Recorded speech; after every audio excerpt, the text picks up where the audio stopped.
thing about learning is that no one can take it away from you. With this captivating quote from Laila Viking, I would like to wish a very warm good morning to one and all present here today. Moreover, I would like to inform you that we are streaming this media talk series live. Now, I request everyone to stand up for the national anthem.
With this, I would like to request you all, please turn off your mobile phones and please maintain the college decorum. Respected Vice Principal, Salutations Ma'am, esteemed guest speakers, Ms. Helen Sherpa, Country Director at World Education, and Professor Dr. Kusum Sake, Dean at the Faculty of Humanities and Social Sciences of Tribhuvan University, Ms. Santi Thapa, Education Manager at World Education. Similarly, Head of Department of Major Arts, Shishir Kumar Bhusal Sir, Head of Department of Computer Science, Ganesh Yogi Sir, Faculty Lead of Journalism, Chun Bahadur Gurung Sir, Faculty Lead of Social Work, Santosh Rai Sir, Faculty Lead of English, Sushil Paudel Sir, Faculty Lead of Psychology, Nikita Shrestha Sakya Ma'am, I, Salina Bal from BA Second Year, and I, Prakriti Thapa from BA Second Year, feel the privilege to welcome you all to this 33rd Media Talk series organized by the Faculty of Journalism, Department of Major Arts. We are delighted to let you know that in this series of Media Talk, we are collaborating with the Department of Microbiology, the Department of Management, and the Department of Computer Science. Proceeding with the event, I would like to request Vice Principal Salutations Ma'am to welcome our esteemed guest speakers, Ms. Helen Sherpa and Professor Dr. Kusum Sake with Khada. I would like to request assigned volunteers to assist in the process.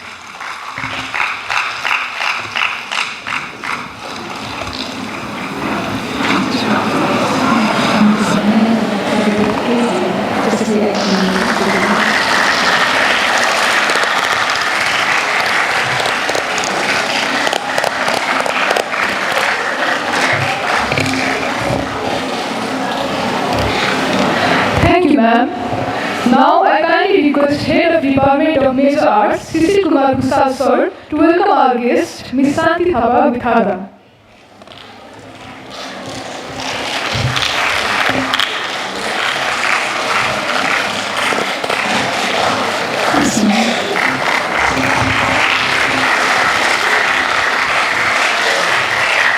Thank you, sir.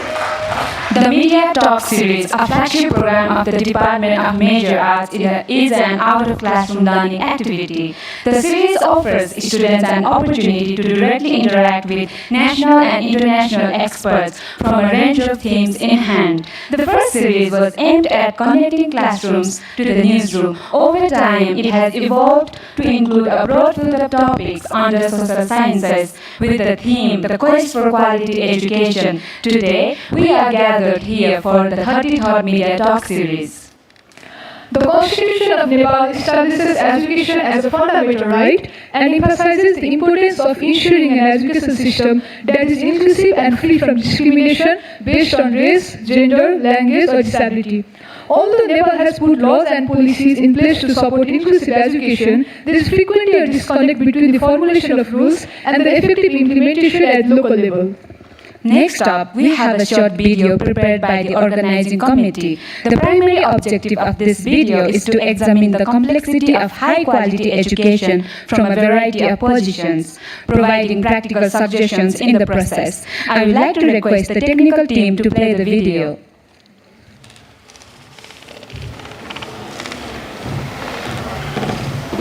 Quest for quality education. Nepali students undergo a lot of barriers in the quest for quality education. Duval University, enrolling over 80% of the nation's college students, is often criticized for its operational framework. Let's hear from Dr. Meghdad Afgurda, an education advocate who mentions the general challenge of building a stable education framework within Nepal.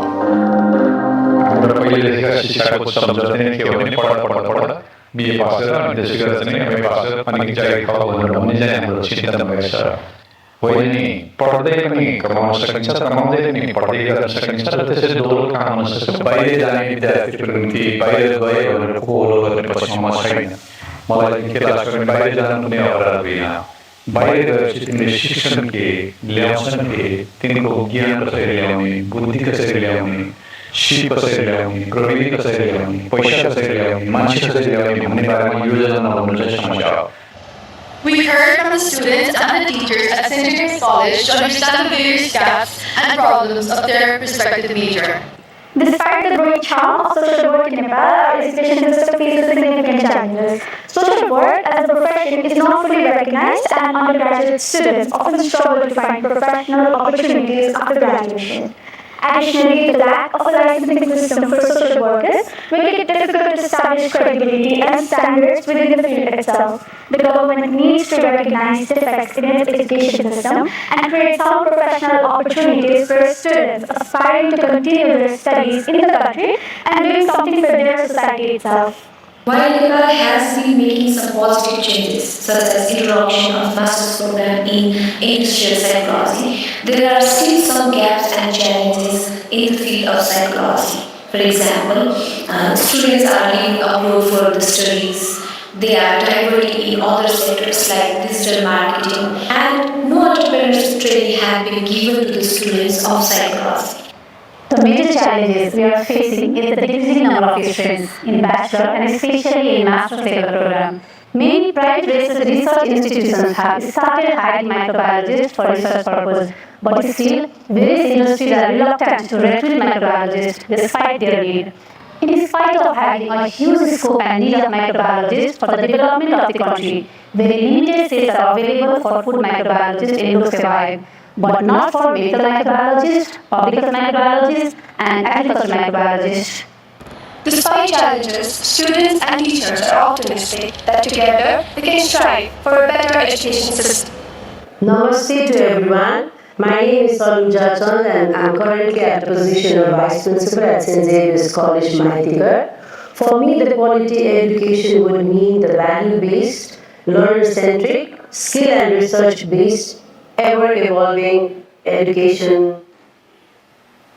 विद्यार्थीहरूलाई निराशा हुने आशा सम्भावना छैन हिमालमा यो सम्भावना छ पहाडमा यो छ मधेसमा यो छ सम्भावना देखाउनु पर्ने रहेछ. To overcome these challenges, a multidimensional approach is needed, like reforming governance structures to reduce political interference in educational institutions, updating curricula according to the need of time, adopting innovative teaching methods, fostering a robust research environment, etc. And the practice of learning with earning is also needed in the current scenario. I am extremely thankful to the Mayor of Kathmandu municipality who recognized microbiologists by hiring them in the food quality control team. This initiative could be a breakthrough in coming days. But more approaches and collaborations are required between academic institutions, industries and government bodies to recruit our products and retain them in our country. I see that every student is the pearl of the country. One of the main points I see every teachers try to help the students to climb the ladder. They start to learn new things, new way. They're not taking a passive way, they're active way always. The second point I want to say that, foster a positive educational culture we have to create in Nepal. That is very important. A teamwork is important. A teamwork, and also a positive relationship. Positive relationship between students and teachers. Of course, the action and experience and evaluation. The quest for quality education is not a smooth road, but we, the students and professionals, can work together to foster an effective learning environment. This journey towards educational excellence holds the promise of unlocking individual potential and fostering national development.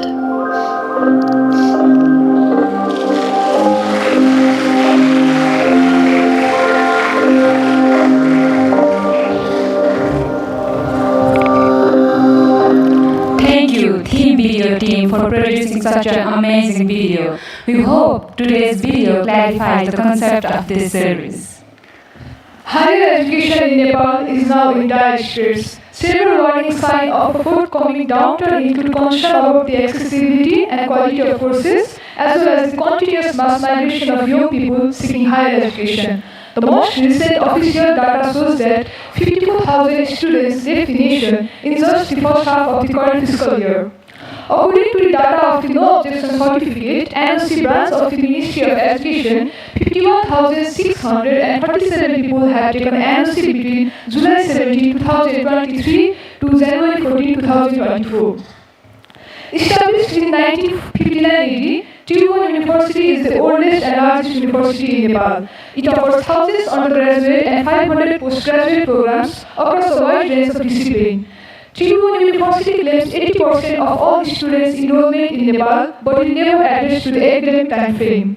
Students therefore enroll in a 4-year curriculum and complete it in 6 years. According to experts, this is why students often leave the nation, searching for a better academic environment elsewhere. Moving on, may I invite Nitya Pastakoti to present the panelist profile of our guest speakers.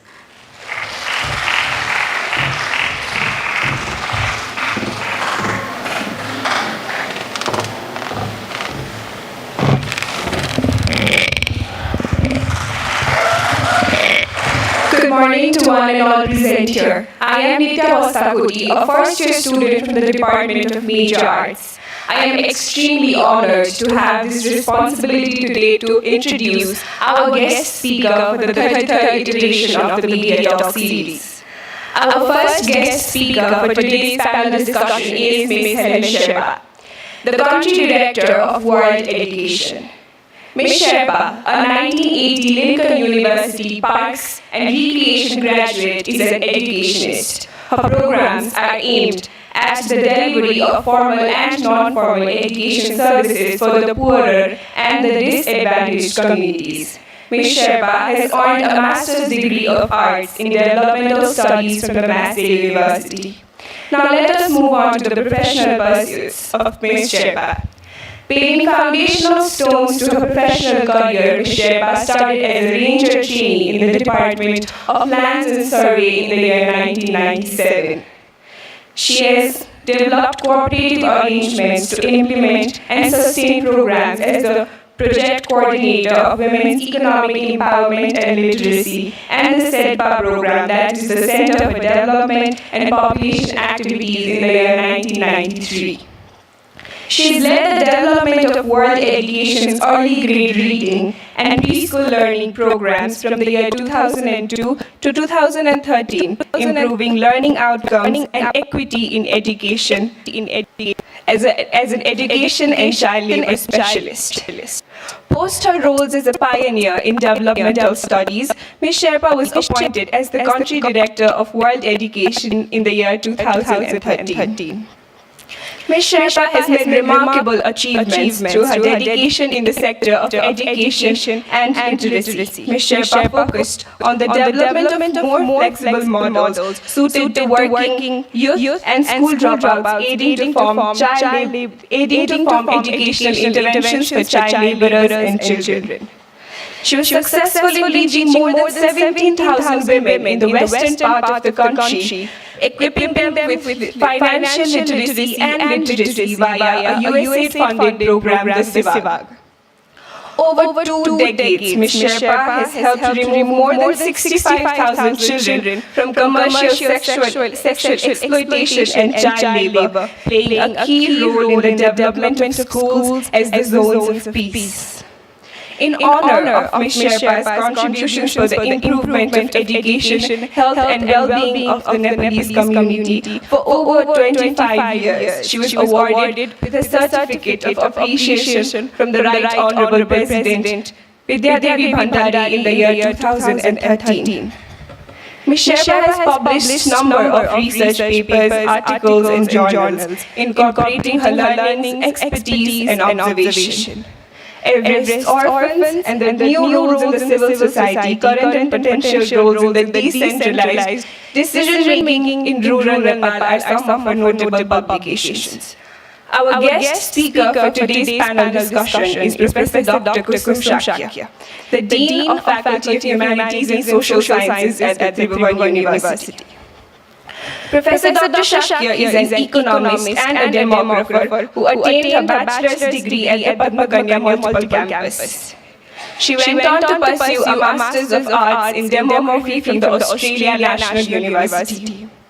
Professor Shakya also holds a PhD in Economics from the Tribhuvan University itself. Moving on to the professional pursuits of Professor Dr. Shakya, she has remained the Vice Chairperson of Association of Nepalese Alumni from Australia, the Director of Quality Assurance and Accreditation at the University Grants Commission in Nepal from the year 2008. Prior to her roles as the Dean of Faculty of Humanities and Social Sciences at the Tribhuvan University from the year 2020, she has remained the former head of Economics at the Central Department.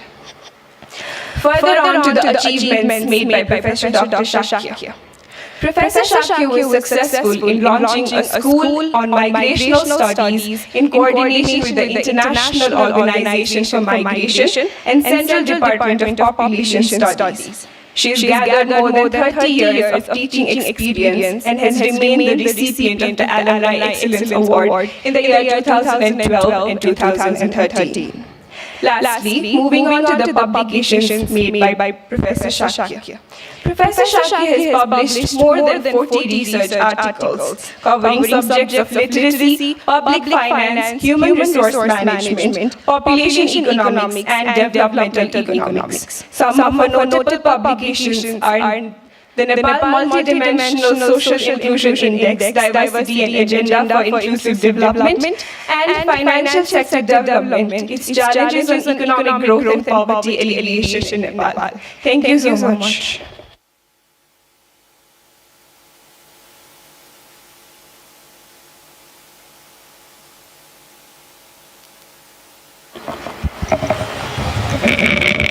Thank you, Nitya, for introducing us with our guest speakers.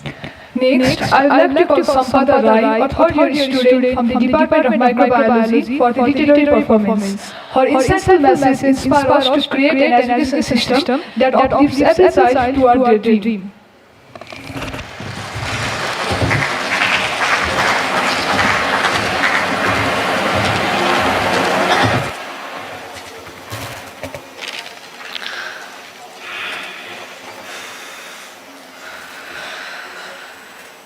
Dreams. What did I dream? Oh, I forgot. I don't dream now. When I was a child, I used to dream big enough to have faith. Faith enough within me to fly across the galaxies of the stars, filled with stars of hope. Before I knew what I want, I was already in the school, crying frantically, not knowing what this world was. Big people who looked like my parents, but were not. They would write on the board languages, signs I had never seen before. Everything got past my head. While they wrote on the board, I dreamt of being a mermaid. While they talked about ocean, I swam within my ocean in my daydreaming. I would wait for the chapter where they would talk about stars, moons, the small globs of planets. But the reality came crashing to have not made the expectation. They failed getting me the answers of my wonder. While I traveled on the spaceship, they kept hammering to get marks. They shackled me. I was a good kid. I would study hard. I really did. But nothing went inside my head. What could I do? Yes, I'm slow, dull, dumb, and all the big words that will define me as a very big loser. But where could have I ever gone wrong? I studied hard. I really did. I listened to all the things my teachers taught. I did all the things they told me to do. I did. I really did. I kept quiet when they lashed out. I didn't utter a word, anything. Now all the things I did seems meaningless. All that time I wasted being cramped inside the little room where everything and everyone smelled. For a future, everyone promised would be perfect. I can't seem to be anywhere near that future. Do you know what? I hated studying. Sitting long hours on the bench, pretending to listen to the ever-boring repeated stuff, cramming the insignificant facts. Oh, for God's sake, I hated this so much. I thought knowing how the heartbeats would be such a joy, an epiphany of life. But boy, oh boy, memorizing how the heartbeats can really suck your soul. Years of going through labyrinth of books, institutions, and covering numerous curriculums, all there left of me is now a young adult with untold new burdens stacked over my shoulder. I don't know where did things go wrong. Where did I go wrong? I cracked my back carrying the hefty books almost my entire life. Now it's all futile. No path, nowhere to go. Yes, I'm a failed youth, failed by the system, failed by the pursuit of never-ending happiness. I can seem to be anywhere near that promised future. The great scholars of history have revealed knowledge to be the way of untaming, unshackling the limitedness of mind. Burning the darkness of ignorance, liberating your soul, letting it freely wander, letting it measure the secrets in the depths of the deepest ocean, letting it travel to the end of the boundless blue space, be unknown before to the mankind. But why is it not like this? Where did things go wrong? Where did I go wrong? Well, no wonder I don't dream now. Thank you.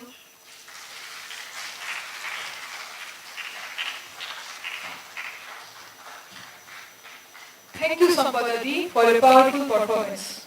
Quality education provides fair and equal learning opportunities that help students excel academically and grow personally. It includes a balanced curriculum, skilled and dedicated teachers, sufficient resources, and a supportive environment.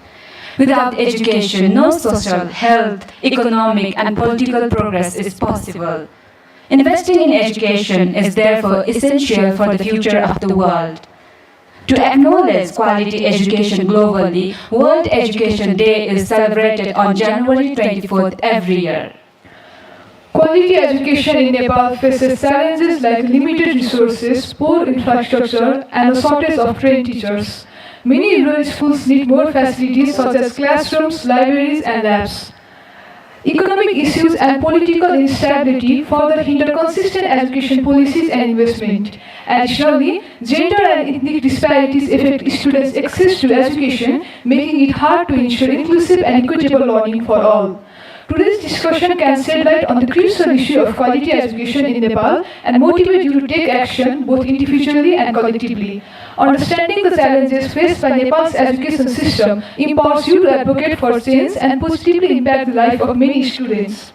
Your involvement and commitment can uplift communities and create a brighter future for Nepal. Let's work together to ensure that every child in Nepal has access to quality education. Now, let's indulge in the main event, that is the media talk. I would like to request Student Coordinator Rakhi Bin to escort our esteemed guest speakers to the stage. Let us welcome them with warmth and admiration.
So,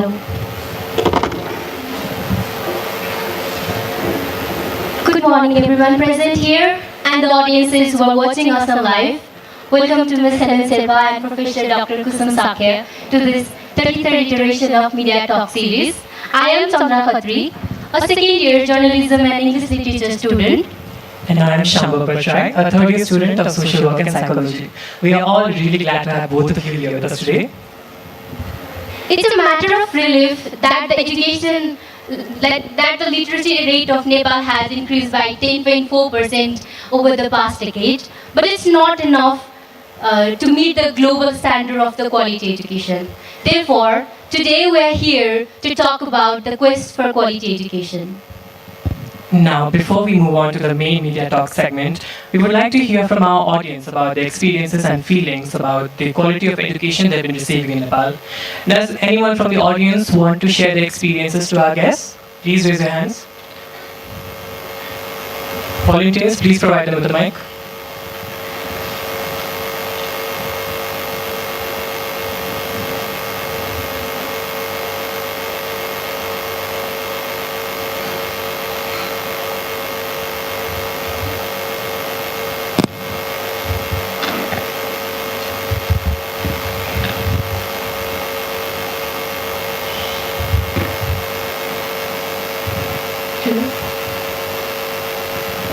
Hello.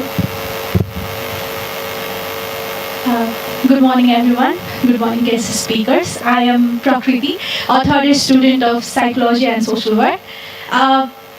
This might be more of a query that we all might have rather than experience. Since all of us belong from Tribhuvan University, here are some of my queries. While the quest of youth becoming a global citizen is in practice, the course provided by TU still seems outdated. With presiding problems of exams and results not being published on time, how can we be assured that we are being taken in the way of becoming a global citizen and our choice of taking Tribhuvan University course for an undergraduate level is the right choice? And also, what are the strategies and further plans of Tribhuvan University to ensure that all the courses, exams and results will be on time? Thank you. Thank you. Anyone else?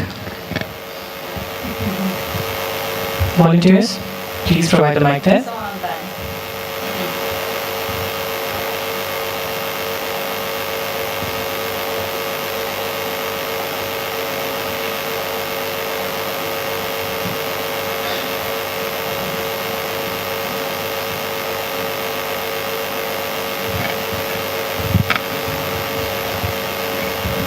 Hello. Hello, so I'm Birendra Shrestha, studying English and Psychology third year. So in terms of experience about quality education in Nepal, if there's one word I can use to describe it, I would call it hopeless. It genuinely feels extremely hopeless. In every single aspect, school just feels like such a drag, specifically from school, because you have no options to actually choose any of your subjects. There is no way that any child will love all 8 subjects provided to that child. Why do we get options later on? Why do we have to suffer until we reach 10th grade? That too, to choose some subjects and then not some others. And right now, I can never feel like anyone could suggest to me genuinely that study in Nepal, there's something for you to do here. That TU will give me something, that KU will give me something, that the teachers will be competent, that I will learn something new. It just does not feel like that. And even if I do get a degree, it does not feel like the degree has much value. As in like, if I get an English degree, what does that degree give me? I can go and teach English like a pyramid scheme, but what does that degree give me? It doesn't sell my books, it doesn't give me anything else. It feels extremely hopeless. It might be a pessimistic view, but I think it's a lot more realistic as well. I'd love to find a solution to that in this program. Thank you so much. Thank you. Thank you, Virendai. Professor Kusum, you are the representative of the oldest and the largest University of Nepal here. What do you have to say to the students who have expressed their opinions to you? Okay, so let's start. Is that okay? Okay, thank you very much, and very good morning for giving me this opportunity in front of you in this hall and representing the Tribhuvan University as well. And in this platform, what I have got the questions, that's not the questions by persons like you. This is very, very general questions to all of us. So, and before that, what this journalism has arranged, this is academia. You are practicing, then go to the whole this process, and your outcome will be in the media. That is the process what this journalism is doing in this college. What I got at, this is a 33 program, right? So this is what we have learned in the process of quality education.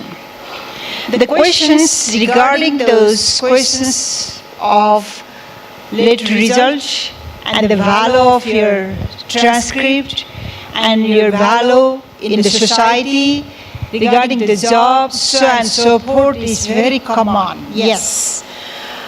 After we are having all the education by the degree, we will definitely expect something to do for the society. Of course, we will do it. Same questions we also have when I was a student. I also did masters from ANU. I did masters from the TU as well. I don't know what kind of a benefit we'll get at that time. But when we'll keep and work, we will get something else. There will not be in the written form that immediately after your bachelor you will get this in the listed as we have it. But of course we have in the society, there are so many opportunities. So many opportunities we have it, but this is not the written form as you expect. It happens in this case definitely. What will get it? What will get it after this study? You will get definitely something else immediately after completion of your degree. You know that Nepal is developing countries. We need lots of human resources. We feel really pity that when we have got information that about more than 51,000, I think, people are getting the NOC within the 6 months. When it looks like in last year's evidence, there were 80,000 students have got the opportunity to study abroad. That means, in that sense, can I stand? So this is what I'm doing as a teacher. Sorry. So what I got that 80,000 students have got opportunity to study abroad. That is what information I got it from the Googles as well. That means there is not only getting the study in the abroad who are frustrating to having teaching, having study in Nepal. Instead of Nepal, why not to go to abroad? That was the evidence what we have got it. But in that sense, how much we are losing? We are losing the human resources. That means number one, you individual from your home, and you will lose from your sub-community, and definitely we will lose at the national level. By person, by society, by culture, we will lose you. Then, if you look at from the economical point of view, what will get lost? So as I said, the 80,000 students got opportunity. That means we have to pay 60 Nepalese rupees, 67.78 billion rupees. They have to pay abroad. Don't you think that that's a huge amount of money? It pains me a lot as being I'm a student of economics. It pains me a lot because of I'm a student of economics. That's your money. Your parents are paying for you. That's our money, which has to be the reservation in our country. That's your money, which you have valued a lot. So we have to think in different way that what is the value of having study in Nepal? You will definitely get a value in future rather than right now. So you are the best students, I know. You are the students of St. Xavier. That means, of course, you have a lots of opportunity. You will get it in future. So I know the lots of things from this marriage and Xavier as well. You are already have a very good background of this quality management. I really feel great that you have doing so many good things for students by the teacher. So please be honored to the teacher what they are paying for you. Please be honored to your parents how much they are supporting to you. So don't be in frustrations. You will get definitely the good job, and you will get definitely the right place in future. So don't worry at the moment. And of course, you have got the opportunity to have questions in front of us because of we are old enough, we are somewhere we are experienced. But I'm also not in the doubt now that immediately after come back from the Australian National University, I also got lots of opportunity. Before that, definitely I did my master's, even my PhD from the Tribhuvan University. Yes, Tribhuvan University is the largest and biggest university. It was already mentioned in our MCs as well. But it is true that little bit we are lacking behind of management. However, as being a dean of the faculties of humanities and social sciences, we are trying level best to having a result within the 3 months as well.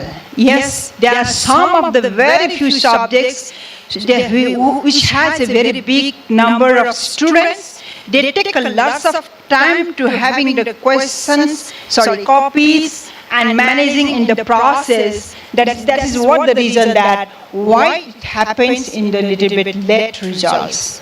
But I'm sure that we'll have some opportunity of having results on time, because there are some by these 2 to 3 months we did a lots of result within 3 months. So this is what we have to learn as well. So I don't want to say everything in the media. That's why it doesn't come, and not supposed to say also everything in the media.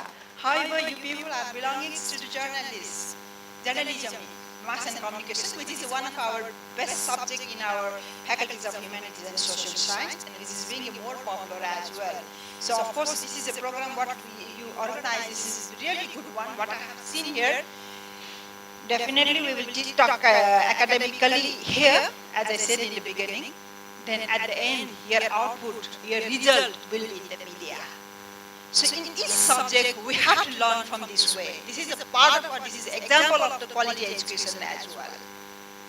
Okay? So if you get opportunity, definitely we will answer later on as well. Thank you so much for having such a nice questions. Thank you. Thank you so much, ma'am. Helen, ma'am, you are the representative of quality education. Are there any technical or any kind of support from international organizations like World Education to support or contribute in this suit? Okay, well, I think that the problems in education in Nepal are very complex, and the role of international organizations and donors, they only play a very small part in some respects.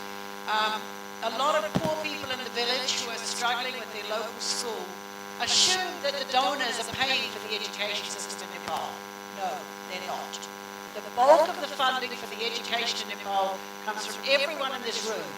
Every time you buy a mobile recharge card, buy petrol for a motorbike, go on a bus, you're paying tax.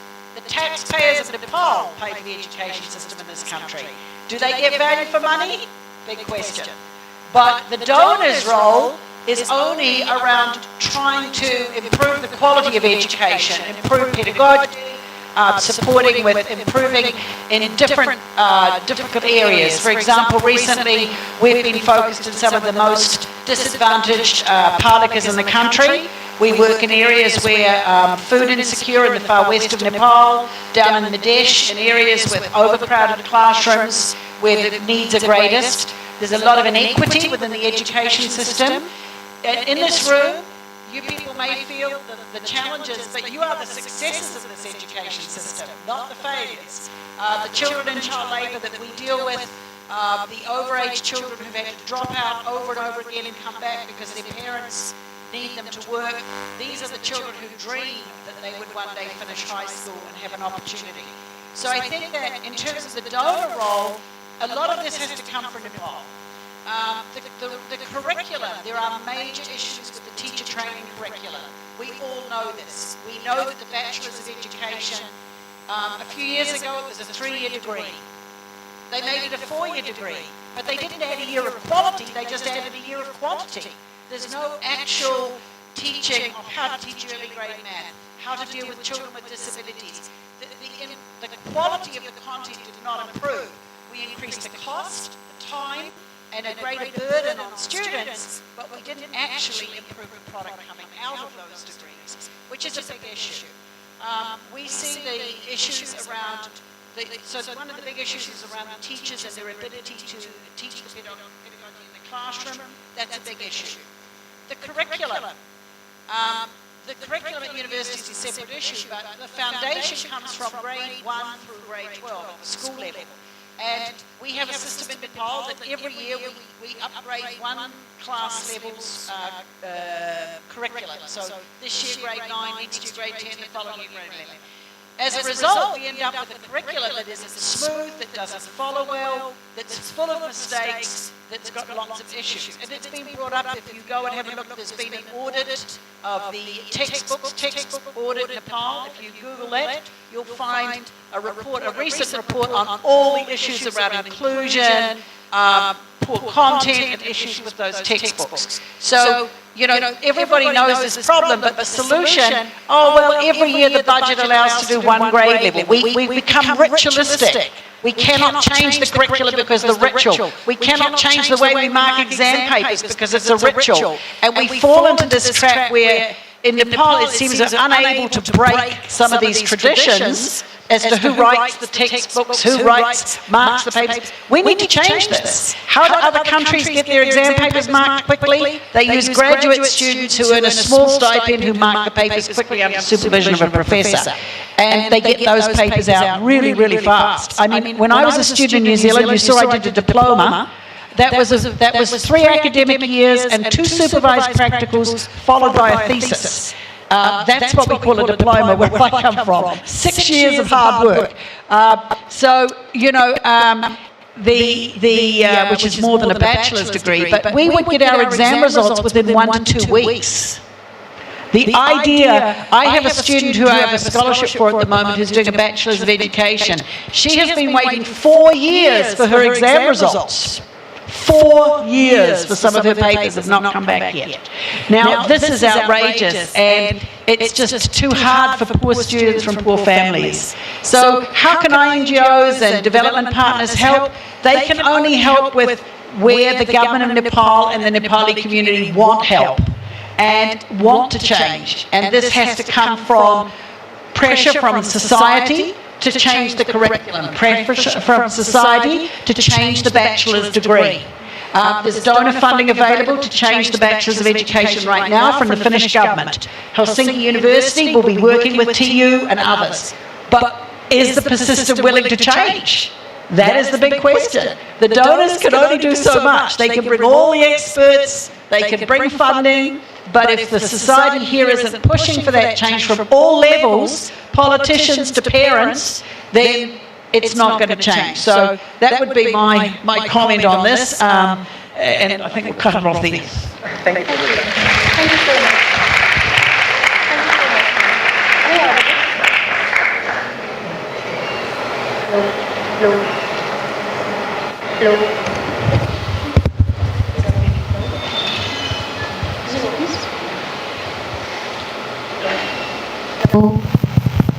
Thank you, Helen ma'am. Professor Kusum, in the recent budget, the government of Nepal has announced that Tribhuvan University will be developed as an academic center of excellence. by establishing the research center, and University Grants Commission also will be restructured to ensure the quality education. What changes do you think this will bring in the quality education of Nepal? Thank you very much for such a nice questions, and what we are missing in the Tribhuvan University and what University Grants Commission is working for. Yes, because of we are missing lots of activities in research work currently, and that was the main reason that this recent budget has allocated that support to the Tribhuvan University and University Grants Commissions as well. Yes, when we talk about the quality education, as long as Tribhuvan University is going to stand in the center for excellence, it will not be the center of excellence by automatically. We have to work out. We have to work out at the teaching level, we have to work out at the research level, we have to talk about or change about the curricula, as Helen ma'am said. And of course, we have to keep and work by the students, and we have to keep and work with the faculties and the institution as well. In this way, without doing any research, is not possible. So we have 4 research centers, but still we are looking for more research to activate the teachers as well as the students. So we have experience from abroad educations. They have research activities continuously. So they will not be busy only on the professor. They will have teamwork, including the professors. They will be including the students also be the part of that activities. So this is what's the reason that once you get the opportunity of resource, definitely that will be the work for the teamwork.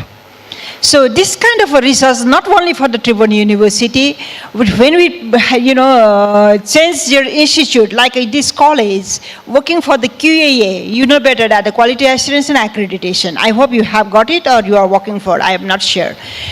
I was a director for the QAA as well in the University Grants Commissions. When we were likely to provide that Quality Assurance and Accreditations, they would not be possible without research. Among those 8 criteria for the quality assurance accreditations, one of the very strongest point was the research and the consultancies as well. So we look forward how many research you have done, what kind of research you did it, and how you have done. Is that a local one, national or international, all the things, including at the end, they will come to the publication as well. So besides the teaching, we all have to also get ready for the research. So when I was in Australia, I do remember that any of our faculty, immediately after teaching, they used to come to the room, very small room. We don't need very big infrastructure as well, but infrastructure has to be well equipped as well. But he will be in that point, that seat, and they will keep and walk for the whole day.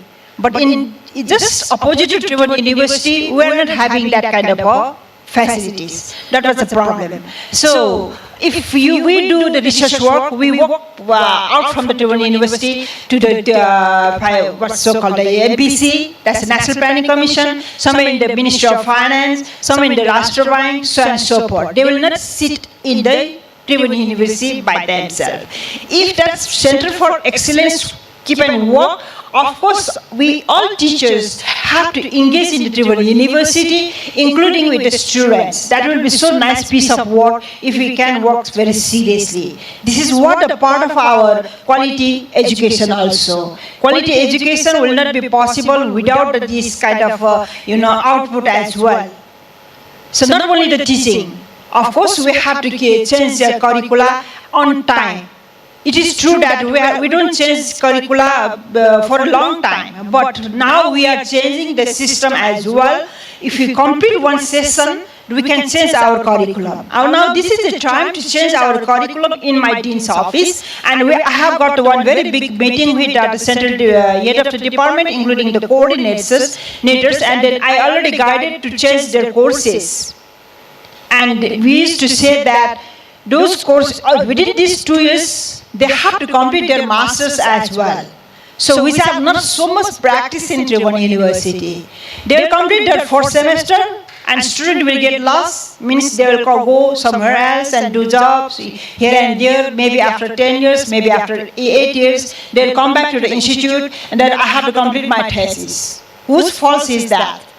Is that the institute, faculty, or students? So that was experience from the last, long time back. This is what's the reason that I have changed the system. Now you have to prepare the course, that's the curricula. The thesis has to complete within 2 years. So that was followed by our department heads as well. Just day before yesterday, there was one review, curricula of the center, what's so called the conflict, peace and development, and they were quite convinced and they have done that issue as well, that include thesis in the 4th semester. So this is what we have to change from the very beginning. It has to start from the student side and then come to the faculty and then come to this institute. Always these 3 factors are tied up to make it a quality education as well. And so, of course, faculty will also get upset. Maybe faculty also will get, forget, are you my student or not? After 10 years, if she or he comes to me. So that means time management, time schedule. We are not following so seriously. And that's what we are missing some way. Okay, this is a Tribhuvan University, whatever you can do, whatever you're likely to, you can do it. No. Think it from yourself, feel it from yourself, do it from yourself. I will do it within 2 years. I will do it within 3 years. 3 years means not your master's course within 3 years. I mean, say that your master's course, you have to finish within 2 years. So in this regard, definitely, when you get that budget allocation in the Tribhuvan University, I hope that all the faculties will get very, equal treatment to all of us. So that is also one of the, issue. So when I was at, not working at the SEDA, I was suggesting like that. SEDA is one of the center for research, which works for the economics and administrations. And we're not supposed to work only by those faculties or those staffs who belong to SEDA. So you have to have faculties or experts from the different departments. And you can have us, help from the students as well as assistants. We all have a very good idea that in abroad, in foreign countries, it happens. As a research assistant, students used to get a job, students used to get the experience. So in that case, that will be the part of our quality educations. If you can change the curricula on time, definitely, as Helen said, I also fully agree. And research work is definitely a part of our activities. But we shouldn't forget that if you say the research work, means that the faculty has to run only the research work. You should not do that. So that is the information also I used to give in Tribhuvan University also. The teaching and the research have to go to the parallelly. Then it doesn't make more sense. And of course, the Tribhuvan University is the biggest and the oldest one. It will help a lot to change in the center of excellence as well. Thank you. Thank you so much, ma'am. Ma'am, you just mentioned the importance of research, and we know that research is crucial to building an educational foundation within the country. But still in Nepal, we are heavily reliant on Western research, other countries' research for any of our curriculum. And many of the students here are unknown about the importance of research. They are unaware about the importance of research, and as well as they don't know that they have been provided with resources to conduct the research. How is Tribhuvan University approaching this problem? Like, students are not recognizing that they have to put the effort in research in order to build this educational system. True, it's very good questions. Yes, as I said in the beginning also, just previously what I said, we have to involve the students as well as a research assistant. That will be recognitions to students, and that will be a nice piece of work to work in the research as such. Yes, this is really, missing that any faculty have to get that resource for the research by himself or herself. It is happening by the public level. And if you're doing by individually, it goes only for me or for anybody. That's very much individual, not in the team and not in the group. So it is happening, but time is changing. I'm belonging to economics department, as I said already. So that we are having the such type of resources, and who are working the research. And of course, the students are also involving. Some of the students, selected students, are also involving in those projects. So that it has to continue in practice, in fact. Otherwise, the students will be, a little bit, annoying. That's what we used to also respect to the students. We have to include the students. That's kind of a concept we are trying our level best to convert them in work as well. Thank you. Thank you so much. Yes, ma'am. I think that, you have to understand, Nepal has 7 million children in the school system. That's as big as the United Kingdom. It's a huge education system.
mountains. You have to deal with that localization of curriculum.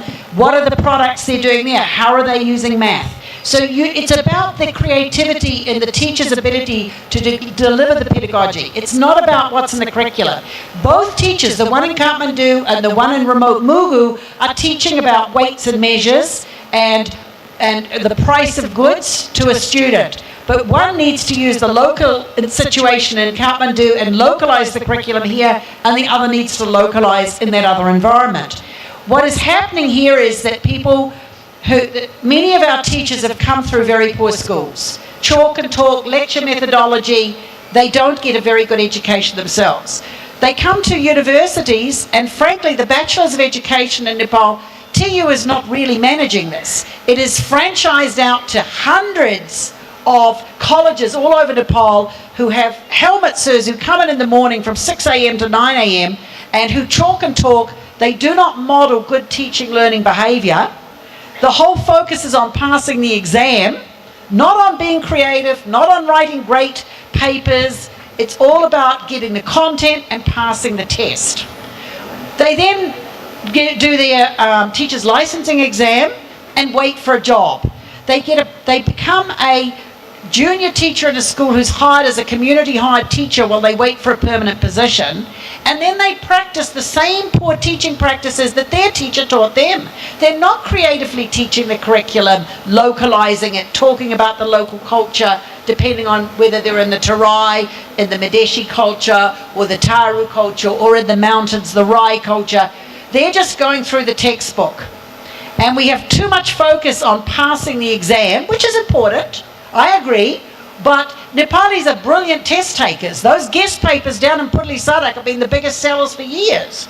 And people are all about getting the best marks in the exam, not about how do we get the maximum learning, the most interesting learning. And this comes back to students too. You all fall into this trap. I need to get the best mark.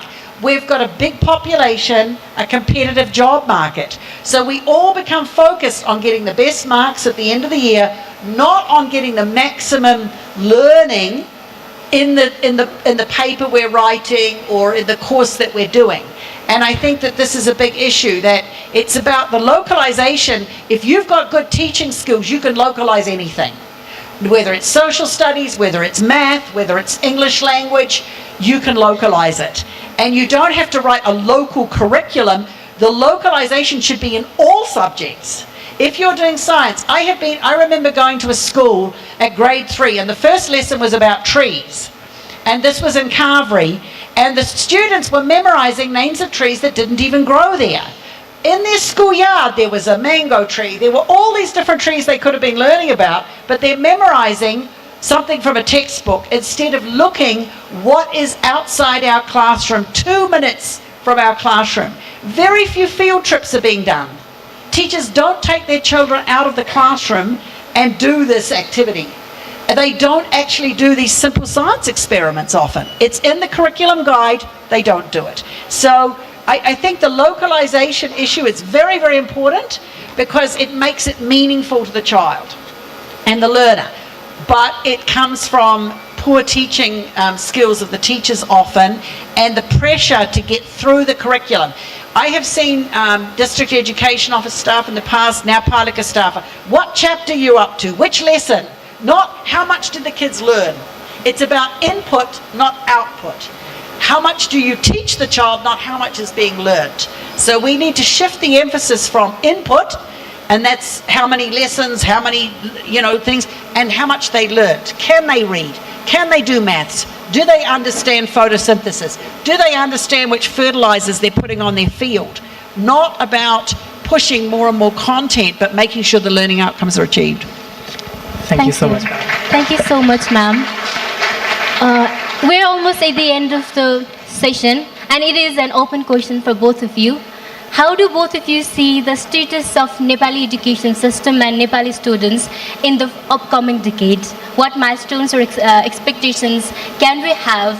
Or will there be even more challenges in the future or that are in the present? Thank you. We'll start from Kusum ma'am.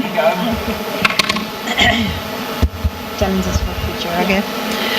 Okay, thank you once again for the opportunity. Yes, everywhere will be challenges, means there is a opportunity as well. Don't be feel bad, there is a challenges, there is a problem, this and that. I take it in positively all the time. If there is no problem, there will be no solution as well. So, whoever feel that there is a challenging of having discourse and there is a challenging to entry in this college, so and so forth, means you will definitely will tackle by yourself. In mathematically also, I believe that once you have get the opportunity to solve the problem, means there will be mathematically will have an equation. That means you will try level best to solve the problem, what you have learned in the mathematically. Same thing in our life. If you have a problem, means you should not be stop it. You should not be frustration. You have to solve by yourself. So some way there is a information and related to the research as well. And definitely that's the research. We will start it with the problems. When you do your research, research is possible only with the problematic issue. Without knowing any problematic issue, you will not do any research. Whether you will do at the college level, whether you will do at the master's level, whether you will do at the PhD level, or any resource will not be possible without any problematic issues. So this is my humble request and suggestion that don't be so much nervous, don't be so much, in the problem. When you have issues of problem means that is your opportunity to solve your problem. And that will be your talent as well. That will be your using of your knowledge. That will be your skill knowledge, what you will be used in that solution part. So that smart package you have to always keep in your mind that will helpful to solve your problem in your future also for your generation. Thank you. Thank you, ma'am. I'm optimistic for the next 10 years for Nepal in education. I look back over the last 10 years. We came out of a civil war. We dealt with earthquakes demolishing 18,000 schools or something. An enormous number of schools fell down in the earthquake. We've dealt with COVID, and the education system is still functioning, which is pretty amazing actually in a place like Nepal. The numbers of students has continued to go up, and we have solved a lot of the access problems. There are still issues for Dalit students to have an equal opportunity, for children with disabilities, religious minorities, especially the Muslim minority. There are still issues there, but the access problems are pretty much being addressed. The quality issues are going to be more challenging, and it is going to require that commitment. I see some very, very committed local governments who are trying very, very hard, but they will not be able to do it alone. If you are sitting in a remote area of Nepal, no matter how committed your local government is, it needs help from academia, from the government, the central government, the donors, everybody to improve that curriculum, to improve the teacher training. And one input is not going to be enough. We need a holistic solutions or it's not going to work. And I think the will is there. The danger we face is that we have very high-performing local governments who are doing a great job, and I've visited some of them, very impressive. Their schools are looking way better, functioning far better. But the gap is widening. We have local governments in Nepal who are being left behind, and no one's doing much about those. We don't talk about the ones who didn't use their budget, whose schools are closed, who are riven with problems. We just hope, well, that's their problem. Well, it isn't, because at the end of the day, that growing inequity causes strife and tension in a society. So we will have to deal with that. I think that one of the issues that I see is that the whole Panchayat era, education was seen as to create a job ticket. You got through, you then got a government job, and you had a pension and a job for life. That is no longer the reality for any of you in the room. It's not the reality for me. In this day and age, you need to be very creative, very energetic, very flexible and imaginative. You may have to start your own business, and many of you may be successful entrepreneurs. You have to be willing to bring your media skills into other areas, maybe into business, maybe into development work, maybe into academia, but you may not be able to use it in the traditional journalism field. So that creativity of approach is going to have to be part of your thinking. And we have to look at education as being to make us good citizens, to be able to add value to our families, our communities. If we only look at it as a job ticket and the job isn't meeting our expectations straight away, it will end up frustrated. I set out to be a national park ranger, working in the national park system. I came to Nepal, that wasn't open to me. From there I ended up moving from natural resource management into health and worked around safe motherhood, family planning, health education. From there I moved into education. So my career trajectory, my mother was a teacher. I swore I'd never work in teaching or be an educator. And instead I work with millions of students, adults, who expected that? And so I think you people need to be open, flexible, creative and imaginative, and use your energy to learn as much as you can. Take the opportunity. You have the good fortune to be at a campus where you're face-to-face with actual lecturers. Other students have a library.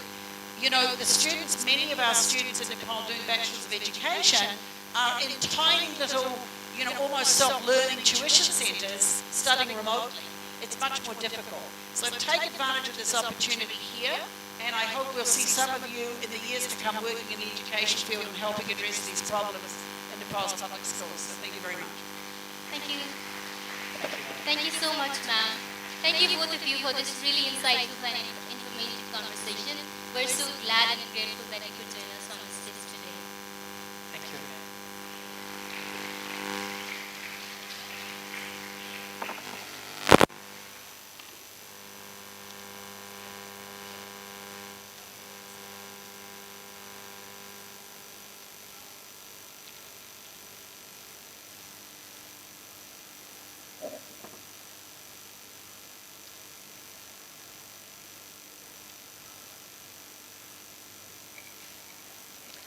Now, I kindly request our moderators to join the audience.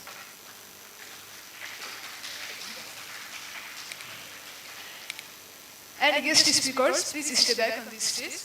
A big thank you to our remarkable guest speakers and moderators for enriching our discussion and deepening our understanding on the theme. I have the honor to invite respected Father Bobby Joseph S.J. to bestow our esteemed guest speakers Ms. Helen Sherpa and Professor Dr. Kusum Satya with letter of appreciation and token of love. I kindly request designated volunteers to assist in this meaningful gesture.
Thank you, Father. Your presence on stage is deeply appreciated.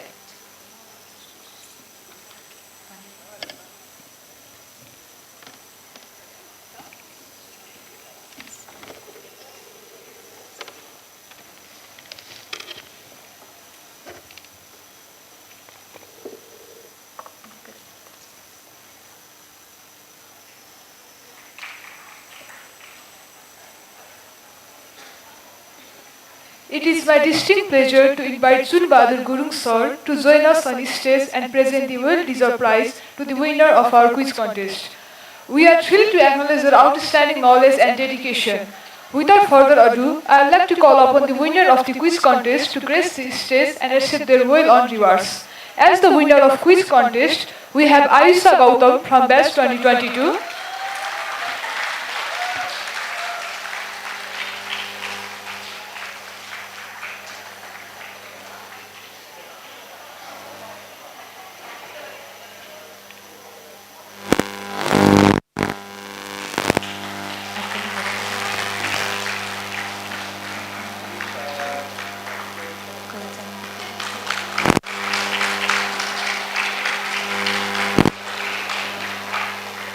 And Stuti Maji from batch 2023.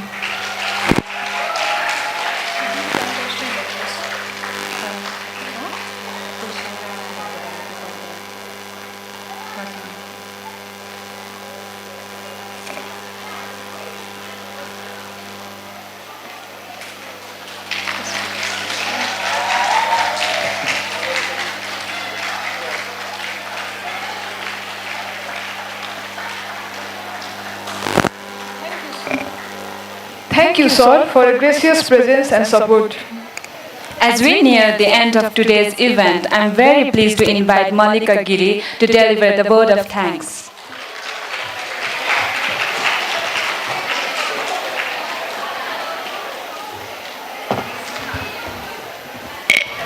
Respected Father Director, Dr. Bobby Joseph S.J., our esteemed guest speakers, Ms. Helen Sherpa, Country Director of World Education, and Professor Dr. Kushum Shakya, Dean at the Faculty of Humanities and Social Science, our guest Ms. Shanti Thapa, Education Manager at the World Education, Head of Departments, Faculty Leads, Faculty Members, representatives of various colleges, my juniors and my dear friend. Good morning. I, Malika Giri, a third-year psychology and social work student, stands before you all to deliver a vote of thanks. I would like to thank everyone present in today's program for your participation, support, and commitment to raising awareness about the crucial topic on the quest for quality education. I would like to thank our esteemed guest speakers, Ms. Helen Sherpa and Dr. Kushum Shakya, for your expertise and insight. It has broadened our understanding of the quest for quality education, and we are truly grateful for your valuable time and contributions. I would like to thank our respected Father Director, Dr. Bobby Joseph S.J., for your continuous encouragement, which have been pivotal in the successful execution of this program. I would like to thank representatives from United College and Madan Bhandari College for graciously accepting our invitation and being here today. I would like to thank Faculty Lead Mr. Chun Bahadur Gurung Sir, Faculty Members Ms. Pujagiri Ma'am, Hari Adhikari Sir and Binod Adhikari Sir for your guidance and mentorship throughout this journey. At last, I would like to thank our esteemed audience, both present and those who joined us through live. Thank you for your active engagement and thoughtful questions. Once again, I express my heartfelt gratitude to each and every one of you for your presence and participation. We will meet again in June with our 34th Media Talk series. Thank you.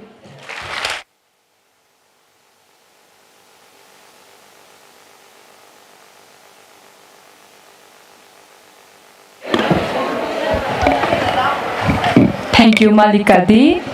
We would also like to inform you that the link to the online feedback form has been sent to you through email.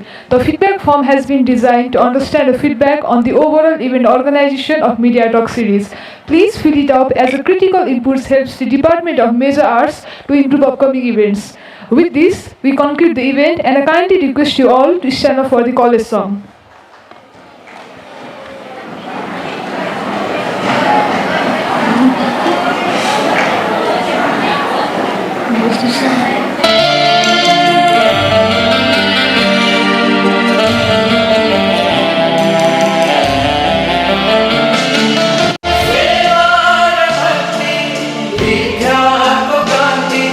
शांति को कृष्ण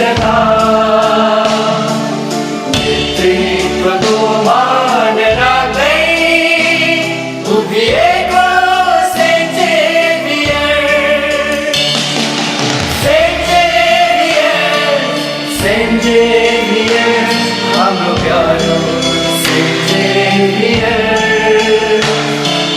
बहुल जाति भाषा र ज्ञान संस्कृति यही रमाउँछ मेचीदेखि महाकाली यही प्राङ्गणमा गाउँछ यादको नीति मात्र होइन सेवाको भाव बाँड्छ संस्कृतिको दिव्य ज्योति असीम देशभक्ति छर्दछ Saint Xavier, हाम्रो प्यारो Saint Xavier, अलग सिप हामीमा हामी प्रगल्भ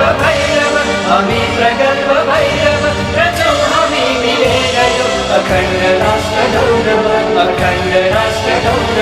ईश्वरका लागि मर्दछौँ नेपालका लागि मर्दछौँ साहस साटेर देशको मुहार फेर्नु छ देशको मुहार